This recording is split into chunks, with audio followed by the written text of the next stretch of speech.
ਸਤਿਕਾਰਯੋਗ ਮਾਨਯੋਗ ਗੁਰੂ ਰੂਪ ਭਗਵਾਨ ਵਾਲਮੀਕ ਜੀ ਦੇ ਪਿਆਰਿਓ, ਸ੍ਰੀ ਵਾਲਮੀਕ ਭਗਵਾਨ ਦੇ ਪ੍ਰਗਟ ਦਿਵਸ 'ਤੇ ਵਿਸ਼ੇਸ਼ ਲੇਖ। ਅੱਜ ਦਿਨ ਐਤਵਾਰ 10 ਅਕਤੂਬਰ 2021, ਦੂਜੀ ਕਿਸ਼ਤ। ਪਹਿਲੀ ਕਿਸ਼ਤ ਵਿੱਚ ਕਿਹਾ ਗਿਆ ਸੀ ਕਿ ਵਾਲਮੀਕ ਜੀ 3 ਹੋਏ ਹਨ। ਅੱਜ ਦਾ ਪ੍ਰਸੰਗ ਦੂਜੇ ਵਾਲਮੀਕ 'ਤੇ ਜਾ ਕੇ ਸਮਾਪਤ ਹੋਵੇਗਾ ਅਤੇ ਬਾਕੀ ਅਗਲੀ ਕਿਸ਼ਤ ਵਿੱਚ। ਕਾਰਣ ਨਾਮੀ ਬ੍ਰਾਹਮਣ ਨੇ ਆਪਣੇ ਪੁੱਤਰ ਅਗਨਵੇਖ ਨੂੰ ਅਤੇ ਅਗਸਤ ਮੁਨੀ ਨੇ ਆਪਣੇ ਸ਼ਿਸ਼ ਚੇਲੇ ਸ਼ਤੀਸ਼ਣ ਮੁਨੀ ਨੂੰ ਕਿਹਾ ਕਿ ਅਰਿਸ਼ਟਨੇਮੀ ਰਾਜਾ ਨੇ ਵਾਲਮੀਕ ਜੀ ਨੂੰ ਪ੍ਰਣਾਮ ਕੀਤਾ। ਵਾਲਮੀਕ ਜੀ ਨੇ ਰਾਜਾ ਨੂੰ ਕੁਸ਼ਲ ਆਨੰਦ ਪੁੱਛਿਆ। ਆਓ ਭਗਤ ਉਪਰੰਤ ਰਾਜਾ ਨੇ ਬੇਨਤੀ ਕਰਦਿਆਂ ਕਿਹਾ ਕਿ ਹੇ ਭਗਵਾਨ, ਮੈਂ ਆਪ ਜੀ ਦੇ ਦਰਸ਼ਨ ਕਰਕੇ ਪ੍ਰਸੰਨ ਹੋ ਗਿਆ ਹਾਂ। ਆਪ ਕਿਰਪਾ ਕਰਕੇ ਮੈਨੂੰ ਮੋਖ ਉਪਾਏ ਦੱਸੋ। ਵਾਲਮੀਕ ਜੀ ਨੇ ਕਿਹਾ, ਹੇ ਰਾਜਨ, ਮੈਂ ਆਪ ਨੂੰ ਮਹਾਰਮੈਣ ਔਖਦ ਦਿੰਦਾ ਹਾਂ। ਇਹ ਔਖਦ ਰਾਮ ਅਤੇ ਵਸ਼ਿਸ਼ਟ ਜੀ ਦਾ ਸੰਵਾਦ ਹੈ। ਇਸ ਨਾਲ ਰਾਮ ਜੀਵਨ ਮੁਕਤ ਹੋ ਕੇ ਵਿਚਰੇ, ਤੂੰ ਵੀ ਵਿਚਰੇਂਗਾ। ਰਾਜਾ ਨੇ ਕਿਹਾ, ਹੇ ਭਗਵਾਨ, ਰਾਮ ਕੌਣ ਸੀ ਅਤੇ ਕੈਸੇ ਵਿਚਰੇ। ਵਾਲਮੀਕ ਜੀ ਨੇ ਕਿਹਾ, ਰਾਜਨ, ਸਦਾ ਸੱਚ ਦਾ ਆਨੰਦ ਵਿਸ਼ਨੂੰ ਨੂੰ ਸ਼ਰਾਪ ਹੋ ਗਿਆ ਸੀ। ਸ਼ਰਾਪਾਂ ਕਰਕੇ ਵਿਸ਼ਨੂੰ ਨੇ ਰਾਮ ਰੂਪੀ ਮਨੁੱਖਾ ਸਰੀਰ ਧਾਰਿਆ ਸੀ। ਰਾਜਾ ਨੇ ਕਿਹਾ, ਵਿਸ਼ਨੂੰ ਨੂੰ ਕਿਸ ਨੇ ਅਤੇ ਕਿਉਂ ਸ਼ਰਾਪ ਦਿੱਤੇ।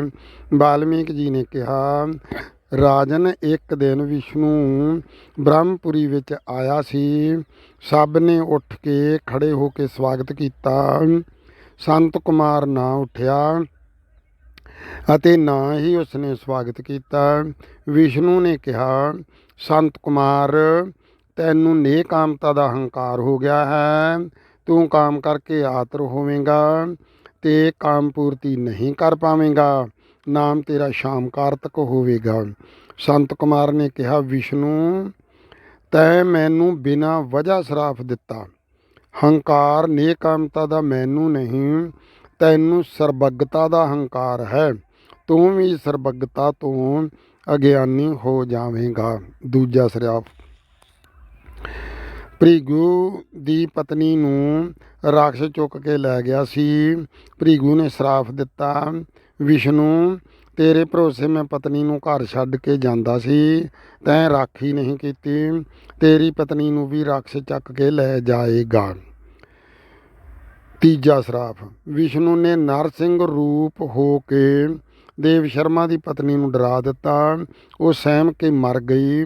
ਦੇਵ ਸ਼ਰਮਾ ਨੇ ਸ਼ਰਾਪ ਦਿੱਤਾ, ਵਿਸ਼ਨੂੰ, ਜਿੱਦਾਂ ਮੈਨੂੰ ਮੇਰੀ ਪਤਨੀ ਦਾ ਵਿਯੋਗ ਹੋ ਗਿਆ ਹੈ, ਇਸੇ ਤਰ੍ਹਾਂ ਤੈਨੂੰ ਵੀ ਤੇਰੀ ਪਤਨੀ ਦਾ ਵਿਯੋਗ ਹੋ ਜਾਵੇਗਾ।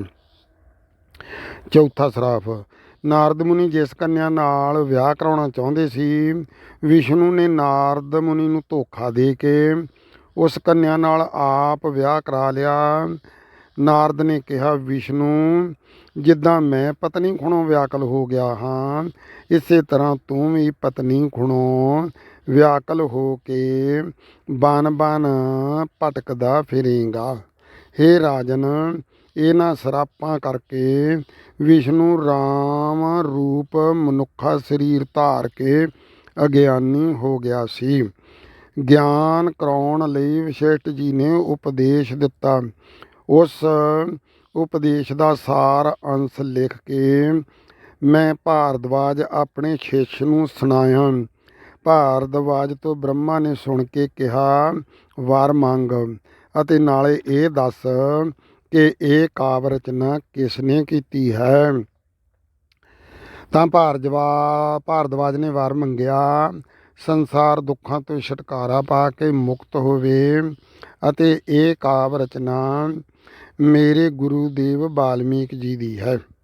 ਇਹ ਸੁਣ ਕੇ ਬ੍ਰਹਮਾ ਮੇਰੇ ਕੋਲ ਆਇਆ ਤੇ ਆ ਕੇ ਮੈਨੂੰ ਕਹਿਣ ਲੱਗਾ ਕਿ ਇਸ ਉਪਦੇਸ਼ ਦਾ ਵਿਸਥਾਰ ਕਰਕੇ ਐਸਾ ਗੂੜ ਗਿਆਨ ਲਿਖੋ ਜਿਸ ਗੂੜ ਗਿਆਨ ਨੂੰ ਲక్ష్ਮੀ ਵੀ ਨਾ ਜਾਣ ਸਕੇ।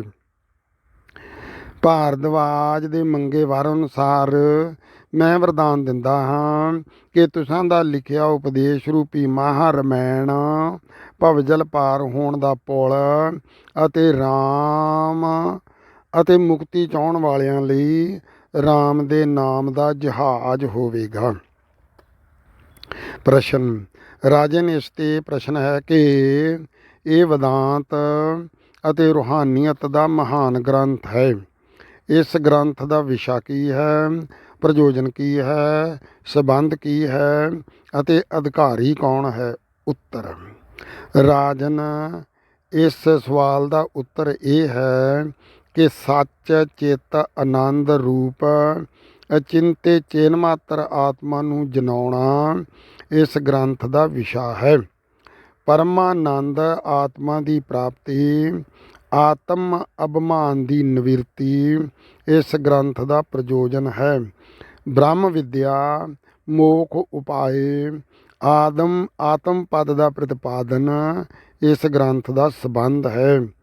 ਜਿਸ ਦਾ ਨਿਸ਼ਚਾ ਹੈ ਕਿ ਮੈਂ ਅਦਵੈਤ ਮਨੁੱਖ ਆਤਮ ਦੇ ਨਾਲ ਬੱਝਾ ਹੋਇਆ ਕੈਸੇ ਛੁੱਟੂੰ, ਅਜਿਹੀ ਸੋਚ ਰੱਖਣ ਵਾਲਾ ਇਸ ਸ਼ਾਸਤਰ ਗ੍ਰੰਥ ਦੇ ਪੜ੍ਹਨ ਅਤੇ ਸੁਣਨ ਦਾ ਅਧਿਕਾਰੀ ਹੈ।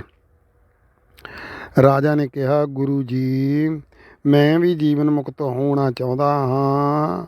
ਆਪ ਦਾ ਸ਼ਿਸ਼ ਹਾਂ।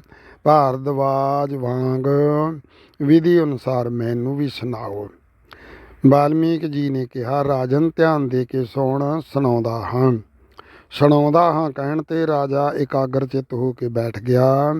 ਵਾਲਮੀਕ ਜੀ ਸੁਣਾਉਣ ਲੱਗੇ ਬੋਲਦੇ ਹਨ ਕਿ ਹੇ ਰਾਜਨ, ਜਦੋਂ ਰਾਮ ਦੀ ਉਮਰ 14 ਸਾਲ ਹੋਈ, ਰੋਜ਼ ਦੀ ਤਰ੍ਹਾਂ ਪਾਠਸ਼ਾਲਾ ਵਿੱਚੋਂ ਪੜ੍ਹ ਕੇ ਘਰ ਆਇਆ, ਚੁੱਪਚਾਪ ਬੈਠ ਕੇ ਚਿੰਤਾਵਾਨ ਹੋ ਗਿਆ। ਫਿਰ ਮਨ ਵਿੱਚ ਠਾਕਰ ਦੁਆਰੇ ਜਾਣ ਦਾ ਖਿਆਲ ਆਇਆ। ਪਿਤਾ ਜੀ ਤੋਂ ਆਗਿਆ ਲੈਣ ਗਿਆ। ਗੁਰੂ ਵਸ਼ਿਸ਼ਠ ਜੀ ਵੀ ਉਸ ਸਮੇਂ ਪਿਤਾ ਦੇ ਕੋਲ ਬੈਠੇ ਸੀ। ਦੋਵਾਂ ਨੇ ਸਲਾਹ ਨਾਲ ਤੀਰਥ ਯਾਤਰਾ ਦੀ ਆਗਿਆ ਦੇ ਦਿੱਤੀ। ਚਾਰੇ ਭਰਾ ਸੇਵਕਾਂ ਸਮੇਤ ਯਾਤਰਾ ਨੂੰ ਚਲੇ ਗਏ। ਪੁੰਨ ਦਾਨ ਇਸ਼ਨਾਨ ਆਦਿ ਕਰਦੇ ਹੋਏ ਸਾਲ ਬਾਅਦ ਵਾਪਸ ਆਏ। ਆਣ ਕੇ ਕੁਛ ਦਿਨ ਸ਼ਿਕਾਰ ਖੇਡਿਆ, ਨਿਤਨੇਮ ਕੀਤਾ ਅਤੇ ਫਿਰ ਘਰ ਵਿੱਚ ਸਮਾਧਵਾਨ ਹੋ ਕੇ ਬੈਠ ਗਏ। ਖਾਣਾ ਪੀਣਾ ਪਹਿਨਣਾ ਆਦਿ ਸਭ ਛੱਡ ਦਿੱਤਾ। ਇਸੇ ਸਮੇਂ ਦਸ਼ਰਥ ਦੇ ਰਾਜ ਦਰਬਾਰ ਵਿੱਚ ਵਿਸ਼ਵਾਮਿੱਤਰ ਆਇਆ। ਆਓ ਭਗਤ ਉਪਰੰਤ ਦਸ਼ਰਥ ਨੇ ਆਉਣ ਦਾ ਕਾਰਨ ਪੁੱਛਿਆ। ਵਿਸ਼ਵਾਮਿੱਤਰ ਨੇ ਕਿਹਾ, ਰਾਜਨ, ਪਹਿਲੇ ਮੇਰੇ ਨਾਲ ਵਾਅਦਾ ਕਰ ਕਿ ਮੈਂ ਜੋ ਮੰਗਾਂ ਸੋ ਦੇਵੇਂਗਾ। ਦਸ਼ਰਥ ਨੇ ਕਿਹਾ, ਇਸ ਦਰਬਾਰ ਵਿੱਚੋਂ ਅਜੇ ਤੱਕ ਕੋਈ ਖਾਲੀ ਨਹੀਂ ਮੁੜਿਆ। ਕਹੋ ਕੀ ਕਹਿਣਾ, ਮੈਂ ਦੇਵਾਂਗਾ। ਵਿਸ਼ਵਾਮਿੱਤਰ ਨੇ ਕਿਹਾ, ਮੈਂ ਸਿੱਧ ਆਸ਼ਰਮ ਵਿੱਚ 10 ਗਾਤਰ ਨਾਮ ਦਾ ਯੱਗ ਕਰਦਾ ਹਾਂ। ਮਰੀਚ ਅਤੇ ਸਬਾਹੂ ਸੈਨਾ ਸਮੇਤ ਆ ਕੇ ਜੱਗ ਭੰਗ ਕਰ ਦਿੰਦੇ ਹਨ। ਭਾਵੇਂ ਮੈਂ ਸ਼ਰਾਪ ਦੇ ਕੇ ਉਹਨਾਂ ਨੂੰ ਭਸਮ ਕਰ ਸਕਦਾ ਹਾਂ, ਪਰ ਜੱਗ ਦਾ ਅੰਗ ਖਿਮਾ ਹੈ। ਇਸ ਕਰਕੇ ਮੈਂ ਕ੍ਰੋਧ ਕਰਕੇ ਸ਼ਰਾਪ ਦੇਵਾਂ ਤਾਂ ਜੱਗ ਦਾ ਅੰਗ ਭੰਗ ਹੁੰਦਾ ਹੈ। ਮੈਂ ਸ਼ਰਾਪ ਨਹੀਂ ਦੇ ਸਕਦਾ। ਮੈਂ ਆਪ ਤੋਂ ਰਾਮ ਨੂੰ ਮੰਗਣ ਆਇਆ ਹਾਂ। ਇਹ ਮੇਰਾ ਜੱਗ ਸੰਪੂਰਨ ਕਰਾ ਸਕਦਾ ਹੈ। ਇਹ ਸੁਣ ਕੇ ਦਸ਼ਰਥ ਘਬਰਾ ਗਿਆ। ਘਬਰਾ ਕੇ ਮਨ ਵਿੱਚ ਵਿਚਾਰਨ ਲੱਗਾ ਕਿ ਮੈਂ ਤਾਂ ਬੁੱਢਾ ਹਾਂ, ਰਾਮ ਅਜੇ ਬਾਲਕ ਹੈ। ਰਾਖਸ਼ਾਂ ਹੱਥੋਂ ਮੇਰੇ ਪੁੱਤਰ ਨੂੰ ਮਰਵਾ ਕੇ ਕੋਲ ਨਾਸ਼ ਕਰਵਾਉਣੀ ਚਾਹੁੰਦਾ ਹੈ। ਇਹ ਸੋਚ ਕੇ ਦੇਣ ਤੋਂ ਇਨਕਾਰ ਕਰ ਦਿੱਤਾ। ਵਿਸ਼ਵਾਮਿੱਤਰ ਨੇ ਕਿਹਾ, ਰਾਜਨ, ਜੋ ਹੁਣ ਸੋਚ ਰਹੇ ਹੋ ਉਹ ਵਾਅਦਾ ਕਰਨ ਤੋਂ ਪਹਿਲੇ ਸੋਚਣਾ ਸੀ। ਉਦੋਂ ਕਿਹਾ ਜੋ ਮੰਗੋਗੇ ਦੇਵਾਂਗਾ। ਹੁਣ ਮੁੱਕਰ ਗਏ। ਇੰਜ ਕਹਿੰਦਿਆਂ ਕਹਿੰਦਿਆਂ ਵਿਸ਼ਵਾਮਿੱਤਰ ਅਤਿਅੰਤ ਕ੍ਰੋਧਵਾਨ ਹੋ ਗਏ। ਕ੍ਰੋਧ ਦੇ ਪ੍ਰਭਾਵ ਨਾਲ 50 ਕਰੋੜ ਯੋਜਨ ਧਰਤੀ ਡੋਲਣ ਲੱਗੀ। ਇੰਦਰ ਦਾ ਸਿੰਘਾਸਨ ਡੋਲਿਆ। ਦੇਵਤੇ ਘਬਰਾ ਗਏ। ਵਸ਼ਿਸ਼ਠ ਜੀ ਨੇ ਮੌਕਾ ਸੰਭਾਲਦਿਆਂ ਕਿਹਾ, ਰਾਜਨ, ਇਹ ਤੁਸੀਂ ਕੀ ਕੀਤਾ? ਵਾਅਦਾ ਕਰਕੇ ਮੁੱਕਰ ਗਏ। ਵਿਸ਼ਵਾਮਿੱਤਰ ਨੂੰ ਨਿਰਾ ਮੰਗਤਾ ਹੀ ਨਾ ਜਾਣ। ਜਿਤਨੀ ਸ਼ਸਤਰ ਵਿਦਿਆ ਵਿਸ਼ਵਾਮਿੱਤਰ ਜਾਣਦਾ ਹੈ, ਉਤਨੀ ਸ਼ਸਤਰ ਵਿਦਿਆ ਕੋਈ ਵੀ ਛਤਰੀ ਨਹੀਂ ਜਾਣਦਾ। ਰਾਮ ਨੂੰ ਇਹ ਵਿੱਦਿਆ ਸਿਖਾਏਗਾ, ਵਿਆਹ ਕਰਾਏਗਾ। ਸਮਾਂ ਹੱਥੋਂ ਗਵਾਉਣ ਵਾਲਾ ਨਹੀਂ, ਸਗੋਂ ਲਾਭ ਹੀ ਲਾਭ ਹੈ। ਦਸ਼ਰਥ ਇਹ ਸੁਣ ਕੇ ਮੰਨ ਗਿਆ ਤੇ ਵਿਸ਼ਵਾਮਿੱਤਰ ਪ੍ਰਸੰਨ ਹੋ ਗਿਆ। ਸਭਾ ਦੇ ਲੋਕ ਵੀ ਸਾਰੇ ਪ੍ਰਸੰਨ ਹੋ ਗਏ। ਸੇਵਕਾਂ ਨੂੰ ਭੇਜਿਆ, ਰਾਮ ਨੂੰ ਲੈ ਕੇ ਆਓ। ਸੇਵਕ ਰਾਮ ਨੂੰ ਲੈਣ ਗਏ। ਰਾਮ ਨੇ ਕਿਹਾ ਚੱਲਦੇ ਹਾਂ, ਫਿਰ ਬੋਲਿਆ ਹੀ ਨਹੀਂ। ਵਾਪਸ ਆ ਕੇ ਸੇਵਕਾਂ ਕਿਹਾ ਰਾਮ ਬੈਠਾ ਹੈ, ਉੱਠਦਾ ਨਹੀਂ। ਰਾਮ ਦੇ ਸਾਥੀਆਂ ਨੂੰ ਪੁੱਛਿਆ, ਉਹਨਾਂ ਕਿਹਾ ਯਾਤਰਾ ਤੋਂ ਆ ਕੇ ਘਰ ਵਿੱਚ ਸਮਾਧਵਾਨ ਹੋ ਕੇ ਬੈਠ ਗਿਆ, ਖਾਣਾ ਪੀਣਾ ਪਹਿਨਣਾ ਸਭ ਛੱਡ ਦਿੱਤਾ। ਵਿਸ਼ਵਾਮਿੱਤਰ ਨੇ ਕਿਹਾ ਇੱਥੇ ਲਿਆਓ, ਮੈਂ ਪੁੱਛ ਲਵਾਂਗਾ ਕੀ ਗੱਲ ਆ। ਸਾਥੀ ਜਾ ਕੇ ਰਾਮ ਨੂੰ ਦਰਬਾਰ ਵਿੱਚ ਲੈ ਆਏ। ਰਾਮ ਨੇ ਪਿਤਾ ਜੀ ਨੂੰ, ਵਸ਼ਿਸ਼ਠ ਜੀ ਨੂੰ ਅਤੇ ਵਿਸ਼ਵਾਮਿੱਤਰ ਜੀ ਨੂੰ ਮੱਥਾ ਟੇਕਿਆ। ਸਭਾ ਦੇ ਸਾਰੇ ਲੋਕਾਂ ਨੂੰ ਸਿਰ ਨਵਾ ਕੇ ਪ੍ਰਣਾਮ ਕੀਤਾ। ਗੋਦ ਵਿੱਚ ਬਿਠਾ ਕੇ ਦਸ਼ਰਥ ਨੇ ਕਿਹਾ ਪੁੱਤਰ ਰਾਮ, ਐਸੇ ਵਿਰਕਤਨ ਹੋ ਕੇ ਆਤਮ ਪਦ ਦੀ ਪ੍ਰਾਪਤੀ ਨਹੀਂ ਹੁੰਦੀ। ਗੁਰੂ ਵਸ਼ਿਸ਼ਠ ਜੀ ਬੈਠੇ ਹਨ, ਇਹਨਾਂ ਤੋਂ ਪੁੱਛ ਕੇ ਅਭਿਆਸ ਕਰੋ। ਵਸ਼ਿਸ਼ਠ ਜੀ ਨੇ ਕਿਹਾ ਹੇ ਰਾਮ, ਤੂੰ ਧਨ ਹੈ, ਜਿਨ ਕਾਮ ਆਦਿਕ ਸ਼ਤਰੂ ਜਿੱਤ ਲੈ। ਵਿਸ਼ਵਾਮਿੱਤਰ ਨੇ ਕਿਹਾ ਰਾਮ, ਮਨ ਦੀ ਚੰਚਲਤਾ ਤਿਆਗ ਕੇ ਜੋ ਤੇਰੇ ਮਨ ਵਿੱਚ ਹੈ ਸੋ ਕਹੋ, ਮੈਂ ਤੇਰੇ ਸਾਰੇ ਦੇ ਸਾਰੇ ਭਰਮ ਭਸਮ ਕਰ ਦੇਵਾਂਗਾ। ਰਾਮ ਨੇ ਇਹ ਸੁਣ ਕੇ ਵਿਸ਼ਵਾਮਿੱਤਰ ਵੱਲ ਦੇਖਿਆ। ਦੇਖਦਿਆਂ ਸਾਰ ਐਸੇ ਝੂਮ ਉੱਠਿਆ ਜੈਸੇ ਵਰਖਾ ਰੁੱਤ ਦਾ ਬੱਦਲ ਦੇਖ ਕੇ ਮੋਰ ਝੂਮ ਉੱਠਦਾ ਹੈ, ਅਤੇ ਫਿਰ ਮਨ ਦੇ ਖਿਆਲਾਂ ਨੂੰ ਪ੍ਰਸ਼ਨਾਂ ਦੇ ਰੂਪ ਵਿੱਚ ਪ੍ਰਗਟ ਕਰਨ ਲੱਗਾ। ਲਗਾਤਾਰ ਬੋਲਦਾ ਬੋਲਦਾ 20 ਸਰਗ ਪੂਰੇ ਕਰ ਗਿਆ। ਰਾਜਨ, ਅਜਿਹੇ ਰਸ ਭਿੰਨੜੇ ਸ਼ਾਂਤਮਈ ਸੁਭਾਗੜੇ ਮਾਹੌਲ ਵਿੱਚ ਮੇਰੇ ਵਾਲਮੀਕ ਜੀ ਦੇ ਸਮੇਤ ਵਿਆਸ, ਨਾਰਦ, ਪੁਲੈ, ਪੁਲਸਤੈ, ਭ੍ਰਿਗੂ, ਅੰਗਰਾ, ਵਾਮਦੇਵ, ਬਰਹਸਪਤ, ਦਰਬਾਸ਼ਾ ਰਿਖੀ ਆਦਿ ਸਭ ਰਿਖੀ ਅਤੇ ਸਭਾ ਦੇ ਸਾਰੇ ਲੋਕ ਮੌਜੂਦ ਸੀ। ਰਾਮ ਦੇ ਕੀਤੇ ਪ੍ਰਸ਼ਨਾਂ ਤੋਂ ਪ੍ਰਸੰਨ ਹੋ ਕੇ ਸਭਾ ਦੇ ਲੋਕ ਰਾਮ ਨੂੰ ਧੰਨ ਹੋ ਕਹਿਣ ਲੱਗੇ, ਅਤੇ ਕੀਤੇ ਪ੍ਰਸ਼ਨਾਂ ਦੇ ਉੱਤਰ ਜਾਣਨ ਲਈ ਉਤਸੁਕਤਾ ਨਾਲ ਵਿਸ਼ਵਾਮਿੱਤਰ ਅਤੇ ਵਸ਼ਿਸ਼ਠ ਦੇ ਮੂੰਹਾਂ ਵੱਲ ਤੱਕਣ ਲੱਗੇ। ਇੱਥੇ ਸ੍ਰੀ ਯੋਗ ਵਸ਼ਿਸ਼ਠ ਗ੍ਰੰਥ ਦਾ ਪਹਿਲਾ ਪ੍ਰਕਰਣ ਸਮਾਪਤ ਹੋਇਆ। ਇਸ ਦੇ 28 ਸਰਗ ਹਨ ਅਤੇ 27ਵੇਂ ਸਰਗ ਵਿੱਚ ਵਾਲਮੀਕ ਜੀ ਕਹਿੰਦੇ ਹਨ ਕਿ ਮੈਂ ਇਸ ਸਭਾ ਵਿੱਚ ਮੌਜੂਦ ਸੀ।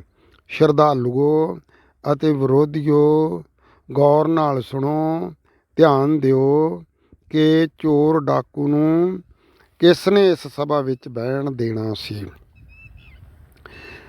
ਇਸ ਤੋਂ ਬਾਅਦ ਪ੍ਰਸ਼ਨਾਂ ਦੇ ਉੱਤਰ ਵਿਸ਼ਵਾਮਿੱਤਰ ਜੀ ਨੇ ਦਿੱਤੇ। ਇਸ ਤੋਂ ਬਾਅਦ ਰਾਮ ਨੇ ਅਨੇਕਾਂ ਵਿਸ਼ਿਆਂ 'ਤੇ ਅਨੇਕਾਂ ਪ੍ਰਸ਼ਨ ਕੀਤੇ। ਵਸ਼ਿਸ਼ਠ ਜੀ ਨੇ ਉਹਨਾਂ ਪ੍ਰਸ਼ਨਾਂ ਦੇ ਉੱਤਰ ਦਿੱਤੇ। ਰਾਜਨ, ਪ੍ਰਸ਼ਨ ਉੱਤਰ ਮਈ ਰਾਮ ਵਸ਼ਿਸ਼ਠ ਸੰਵਾਦ ਦੇ ਵੱਖ-ਵੱਖ ਵਿਦਾਂਤਿਕ, ਇਤਿਹਾਸਕ, ਪ੍ਰਮਾਣਕ ਅਤੇ ਰੂਹਾਨੀਅਤ ਆਦਿ ਵਿਸ਼ਿਆਂ ਦੇ ਵਿਰਾਗ, ਮੁੱਖ, ਉਤਪੱਤ, ਸਥਿਤ, ਉਪਸ਼ਮ ਅਤੇ ਨਿਰਵਾਣ ਆਦਿ 6 ਪ੍ਰਕਰਣ ਹਨ। ਇਸ ਪ੍ਰਸ਼ਨ ਉੱਤਰਮਈ ਸੰਵਾਦ ਕਾਰਨ ਰਾਮ ਨੂੰ ਆਤਮ ਬੋਧ ਹੋ ਗਿਆ। ਆਤਮ ਬੋਧ ਹੋਣ 'ਤੇ ਰਾਮ ਨੇ ਕਿਹਾ ਹੇ ਗੁਰੂ ਦੇਵ ਜੀ, ਬਚਪਨ ਵਾਲਾ ਬੇਸਮਝ ਸਰੀਰ ਮੈਨੂੰ ਨਹੀਂ ਚਾਹੀਦਾ। ਜਵਾਨੀ ਵਾਲਾ ਕਾਮੀ ਕ੍ਰੋਧੀ ਸਰੀਰ ਮੈਨੂੰ ਨਹੀਂ ਚਾਹੀਦਾ। ਵਡੇਪੇ ਵਾਲਾ ਜਰਜਰਾ ਰੋਗੀ ਵਿਪਤਾ ਭਰਿਆ ਸਰੀਰ ਮੈਨੂੰ ਨਹੀਂ ਚਾਹੀਦਾ।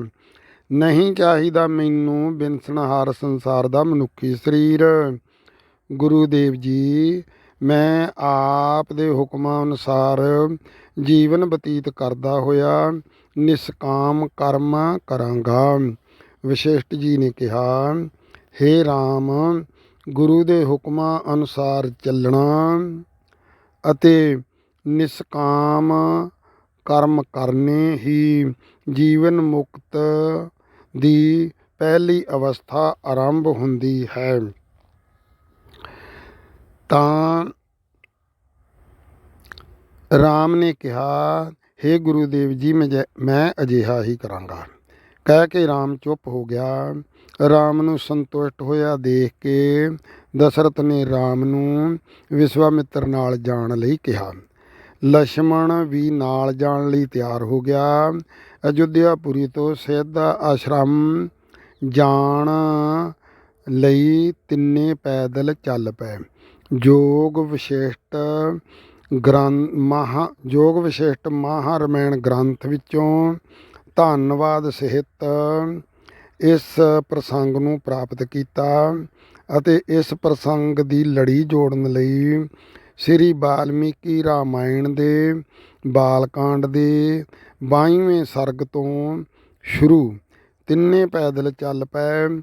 ਸਰਜੂ ਨਦੀ ਪਾਰ ਹੋਏ ਤਾਂ ਤਾੜਕਾ ਰਾਖਸ਼ੀ ਨੇ ਇਹਨਾਂ ਤੇ ਹਮਲਾ ਕਰ ਦਿੱਤਾ। ਵਿਸ਼ਵਾਮਿੱਤਰ ਦੇ ਕਹਿਣ ਤੇ ਰਾਮ ਨੇ ਤਾੜਕਾ ਰਾਖਸ਼ੀ ਨੂੰ ਮਾਰ ਦਿੱਤਾ। ਤਾੜਕਾ ਰਾਖਸ਼ੀ ਸੌਂਦ ਰਾਖਸ਼ ਦੀ ਵਿਧਵਾ ਸੀ। ਮਰੀਚ ਤੇ ਸਬਾਹੂ ਇਸ ਦੇ 2 ਪੁੱਤਰ ਸੀ। ਇਹੋ ਦੋਵੇਂ ਰਾਖਸ਼ੀ ਸ਼ਹਿਰਾਂ ਦੇ ਮੁਖੀ ਹੁੰਦੇ ਸੀ। ਰਿਖੀਆਂ ਮੁਨੀਆਂ ਨੂੰ ਪਰੇਸ਼ਾਨ ਕਰਦੇ ਹੁੰਦੇ ਸੀ। ਸ਼ੁਭ ਕਾਰਜਾਂ ਵਿੱਚ ਵਿਘਨ ਪਾਉਂਦੇ ਹੁੰਦੇ ਸੀ। ਜੱਗ ਵਾਲੀ ਜਗ੍ਹਾ ਨੂੰ ਭ੍ਰਿਸ਼ਟ ਕਰ ਦਿੰਦੇ ਸੀ। ਤਦ ਹੀ ਵਿਸ਼ਵਾਮਿੱਤਰ ਰਾਮ ਨੂੰ ਲੈਣ ਆਇਆ ਸੀ। ਤਾੜਕਾ ਰਾਖਸ਼ੀ ਦੇ ਮਰਨ ਦੀ ਖੁਸ਼ੀ ਵਿੱਚ ਵਿਸ਼ਵਾਮਿੱਤਰ ਨੇ ਰਾਮ ਨੂੰ ਗੰਗਾ ਕੰਢੇ ਬੈਠ ਕੇ ਸਭ ਪ੍ਰਕਾਰ ਦੀ ਸ਼ਸਤਰ ਵਿੱਦਿਆ ਸਿਖਾ ਦਿੱਤੀ। ਇਸ ਤੋਂ ਉਪਰੰਤ ਸਿੱਧ ਆਸ਼ਰਮ ਪਹੁੰਚ ਕੇ ਜੱਗ ਆਰੰਭ ਕਰ ਦਿੱਤਾ। ਪਹਿਲੇ ਦੀ ਤਰ੍ਹਾਂ ਮਰੀਚ ਤੇ ਸਬਾਹੂ ਹੋਰ ਰਾਖਸ਼ਾਂ ਸਮੇਤ ਹਮਲਾ ਕਰਨ ਆਏ। ਮੁਕਾਬਲੇ ਵਿੱਚ ਰਾਮ ਹੱਥੋਂ ਸਬਾਹੂ ਸਮੇਤ ਅਨੇਕਾਂ ਰਾਖਸ਼ ਮਾਰੇ ਗਏ। ਮਰੀਚ ਸਮੇਤ ਅਨੇਕਾਂ ਰਾਖਸ਼ ਜ਼ਖਮੀ ਹੋ ਗਏ। ਬਾਕੀ ਜਾਨਾਂ ਬਚਾ ਕੇ ਭੱਜ ਗਏ। ਡਰਦੇ ਮੁੜ ਕੇ ਨਹੀਂ ਆਏ। 6 ਦਿਨ ਅਤੇ 6 ਰਾਤਾਂ ਲਗਾਤਾਰ ਚੱਲ ਕੇ ਜੱਗ ਸੰਪੂਰਨ ਹੋ ਗਿਆ। ਇਸ ਜੱਗ ਸੰਪੂਰਨਤਾ ਦੀ ਖੁਸ਼ੀ ਵਿੱਚ ਵਿਸ਼ਵਾਮਿੱਤਰ ਰਾਮ ਲਛਮਣ ਨੂੰ ਸੀਤਾ ਸਵੰਬਰ ਵੱਲ ਜਨਕਪੁਰੀ ਲੈ ਤੁਰਿਆ। ਜਨਕਪੁਰੀ ਪਹੁੰਚ ਕੇ ਸਵੰਬਰ ਵਿੱਚ ਰੱਖੇ ਧਨੁਸ਼ ਦਾ ਚਿਲਾ ਚੜਾਉਣ ਦੀ ਸ਼ਰਤ ਰਾਮ ਨੇ ਜਿੱਤ ਲਈ। ਇਸ ਉਪਰੰਤ ਰਾਮ ਨੇ ਧਨੁਸ਼ ਤੋੜ ਦਿੱਤਾ। ਧਨੁਸ਼ ਤਿਰਪੁਰ ਰਾਖਸ਼ ਨੂੰ ਮਾਰਨ ਲਈ ਵਿਸ਼ਵਕਰਮਾ ਕੋਲੋਂ 2 ਧਨੁਸ਼ ਬਣਵਾਏ ਸੀ। ਇੱਕ ਸ਼ਿਵਜੀ ਲਈ ਅਤੇ ਇੱਕ ਵਿਸ਼ਨੂੰ ਲਈ। ਸ਼ਿਵਜੀ ਵਾਲਾ ਧਨੁਸ਼ ਜਨਕ ਕੋਲ ਸੀ, ਜਿਸ ਨੂੰ ਰਾਮ ਨੇ ਚਿਲਾ ਚੜਾਉਂਦਿਆਂ ਤੋੜ ਦਿੱਤਾ। ਵਿਸ਼ਨੂੰ ਵਾਲਾ ਧਨੁਸ਼ ਰਚੀਕ ਰਿਖੀ ਦੇ ਕੋਲ ਸੀ। ਰਚੀਕ ਦਾ ਪੁੱਤਰ ਜਮਦਗਨ ਰਿਖੀ ਦਾ ਪੁੱਤਰ ਪਰਸ਼ੁਰਾਮ ਜੀ ਸੀ। ਇਸੇ ਪਰਸ਼ੁਰਾਮ ਨੇ ਇਸੇ ਧਨੁਸ਼ ਨਾਲ ਛਤਰੀਆਂ ਦਾ ਨਾਸ਼ ਕੀਤਾ। ਇਸ ਤੋਂ ਬਾਅਦ ਇਸੇ ਧਨੁਸ਼ ਨਾਲ ਰਾਮ ਨੇ ਰਾਵਣ ਨੂੰ ਮਾਰਿਆ ਸੀ। ਜਨਕ ਨੇ ਸੀਤਾ ਦਾ ਵਿਆਹ ਰਾਮ ਨਾਲ ਕਰਨਾ ਪ੍ਰਵਾਨ ਕਰਨ ਉਪਰੰਤ ਅਯੁੱਧਿਆਪੁਰੀ ਤੋਂ ਦਸ਼ਰਥ ਨੂੰ ਸੁਨੇਹਾ ਭੇਜਿਆ ਤੇ ਬਰਾਤ ਲੈ ਕੇ ਪਰਿਵਾਰ ਸਮੇਤ ਜਨਕਪੁਰੀ ਦਸ਼ਰਥ ਪਹੁੰਚ ਗਿਆ। ਸਤਾਨੰਦ, ਵਸ਼ਿਸ਼ਟ ਅਤੇ ਵਿਸ਼ਵਾਮਿੱਤਰ ਆਦਿ ਦੀ ਸੰਮਤੀ ਨਾਲ 4 ਭਰਾਵਾਂ ਦਾ ਵਿਆਹ ਫਾਲਗਣੀ ਨਛੱਤਰ ਵਿੱਚ ਇਸ ਪ੍ਰਕਾਰ ਹੋਇਆ।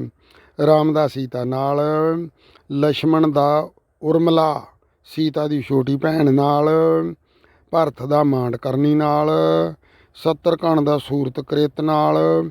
ਦੋਵੇਂ ਪੁੱਤਰੀਆਂ ਸੀਤਾ ਦੇ ਚਾਚੇ ਕੌਸ਼ਤੁਜ ਦੀਆਂ ਸੀ। ਵਿਆਹ ਕੇ ਅਯੁੱਧਿਆਪੁਰੀ ਨੂੰ ਤੁਰੇ ਤਾਂ ਪਰਸ਼ੁਰਾਮ ਨੇ ਆਣ ਰਸਤਾ ਰੋਕਿਆ। ਰਾਮ ਨੇ ਆਪਣੇ ਪ੍ਰਭਾਵ ਨਾਲ ਪਰਸ਼ੁਰਾਮ ਤੋਂ ਧਨੁਸ਼ ਤੇ ਕੁਹਾੜਾ ਖੋਹ ਲਿਆ ਅਤੇ ਉਸ ਨੂੰ ਤਪੱਸਿਆ ਕਰਨ ਮੰਦਰਾਚਲ ਪਰਬਤ 'ਤੇ ਭੇਜ ਦਿੱਤਾ। ਅਯੁੱਧਿਆ ਪਹੁੰਚ ਕੇ ਖੁਸ਼ੀਆਂ ਮਨਾਈਆਂ ਗਈਆਂ। ਫਿਰ ਸਭ ਲੋਕ ਆਪੋ ਆਪਣੇ ਸਥਾਨਾਂ ਨੂੰ ਚਲੇ ਗਏ। ਵਿਆਹ ਹੋਏ ਨੂੰ 12 ਸਾਲ ਬੀਤ ਗਏ ਤਾਂ ਦਸ਼ਰਥ ਨੇ ਰਾਮ ਨੂੰ ਰਾਜ ਦੇਣ ਦੀ ਤਿਆਰੀ ਕੀਤੀ। ਕਕਈ ਦੇ ਦਸ਼ਰਥ ਤੋਂ ਲੈ ਵਰਾਂ ਮੁਤਾਬਕ ਰਾਮ ਨੂੰ 14 ਵਰਸ ਦਾ ਬਨਵਾਸ ਤੇ ਭਰਤ ਨੂੰ ਰਾਜ ਮਿਲਿਆ। ਰਾਮ, ਸੀਤਾ ਅਤੇ ਲਛਮਣ ਤਿੰਨੇ ਬਨਵਾਸ ਨੂੰ ਚੱਲ ਪਏ। ਤਮਸਾ ਨਦੀ ਪਾਰ ਕਰਕੇ ਗੰਗਾ ਕੰਢੇ ਪੁੱਜੇ। ਸੁਰੰਗ ਵੀਰਪੁਰ ਦੇ ਰਾਜਾ ਨਖਾਦ ਮਲਾਹ ਦੀ ਬੇੜੀ ਰਾਹੀਂ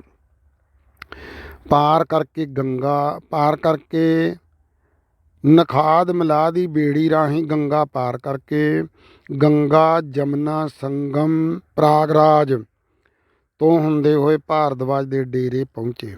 ਇੱਥੋਂ ਜਮਨਾ ਪਾਰ ਕਰਕੇ ਚਿੱਤਰਕੂਟ ਪਰਬਤ 'ਤੇ ਵਾਲਮੀਕ ਜੀ ਦੇ ਡੇਰੇ ਪਹੁੰਚ ਕੇ ਲੱਕੜੀ ਦੀ ਕੁਟੀਆ ਬਣਾ ਕੇ ਇੱਥੇ ਰਹਿਣ ਲੱਗੇ। ਭਗਵਾਨ ਵਾਲਮੀਕ ਜੀ ਦੇ ਸ਼ਰਧਾਲੂਓ, ਇਹ ਹੈ ਦੂਸਰੇ ਵਾਲਮੀਕ ਜੀ ਜਿਹੜੇ ਚਿੱਤਰਕੂਟ ਪਰਬਤ ਦੇ ਵਸਨੀਕ ਹਨ। ਇਸੇ ਦੂਜੇ ਵਾਲਮੀਕ ਜੀ ਬਾਰੇ ਵਾਲਮੀਕੀ ਰਮਾਇਣ ਅਯੁੱਧਿਆ ਕਾਂਡ 56ਵਾਂ ਸਰਗ ਪੜ੍ਹ ਕੇ ਦੇਖੋ।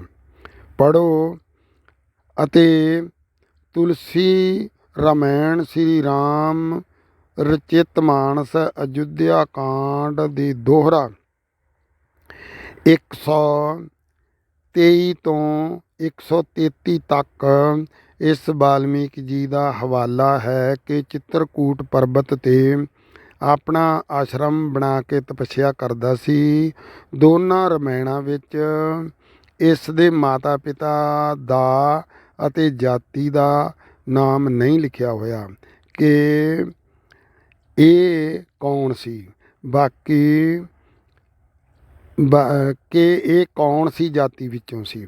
ਬਾਕੀ ਅਗਲੀ ਕਿਸ਼ਤ ਵਿੱਚ ਜੋ ਬੋਲੇ ਸੋ ਨਿਰਭੈ। ਪ੍ਰਭੂ ਵਾਲਮੀਕ ਭਗਵਾਨ ਕੀ ਜੈ।